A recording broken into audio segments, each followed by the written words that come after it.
Ola, bos días. Os meus compañeiros vamos contar unhas noticias moi interesantes. No auditorio de aquí, na Illa de Arousa, como todos os meses, vanse proyectar as películas do cine entre cortiñas. Programouse este pasado xoves La Marsella de los Borrachos e o venres 17 proyectarase Kon-Tiki ás 8 e o xoves 23 programase Taxio ás 8. Espero que se a vedes gústevos. Deixavos con Roy. Tanto o Goberno Central como a Xunta de Galicia sacaban este luns ao peito os bons datos do balance do paro no mes de marzo.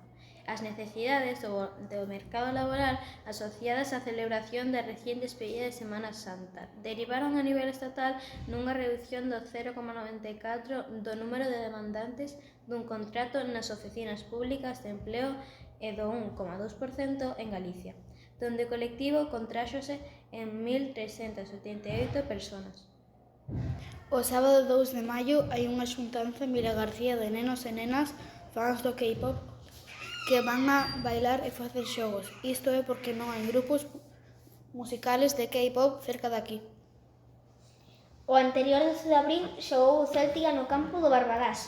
A pesar da derrota coa Londras, o Céltiga púdose poñer de sexto na Liga. O anterior partido contra o Barbadás, o Céltiga gañou 2-0. Este partido quedou 3-2 para o Barbadás.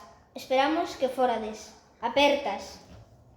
O 8 de abril de 2026, no Colexio Torreilla, veu unha persoa chamada Damián, da Asociación Ponte nas Ondas, a explicarnos un pouco da radio, os cambios de voz, a vocalizar mellor e fixemos uns exercicios para practicar.